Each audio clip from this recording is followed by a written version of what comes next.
difficult, and instead of listening, my mind is already solving the problem. I'm preparing advice. I'm defending my position. I'm deciding whether I agree or disagree. But that's not listening. That's waiting for my turn to talk. The older I get, the more I realize that listening is one of the greatest acts of love we can offer another human being.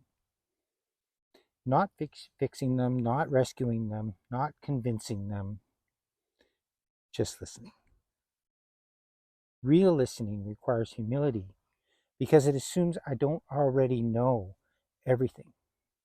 It leaves room for another person's perspective or experience to teach me something I couldn't have discovered on my own.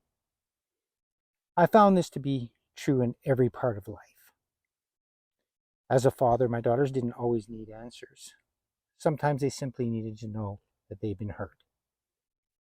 As a husband, there have been moments when the greatest gift I could offer Lisa wasn't a solution. It was my full attention. Even nature teaches us a lesson. When I sit quietly beside a lake at sunrise, the water doesn't shout. The trees don't compete for attention. Everything seems to settle into its proper place. Maybe that's why we find peace there. Creation listens before it speaks. Perhaps we are meant to do the same. I've also noticed something else. When I slow down enough to truly listen to another person, I begin hearing something deeper within myself. The noise settles, pride loosens its grip, my need to control every conversation begins to fade. Listening isn't passive, it's an act of courage.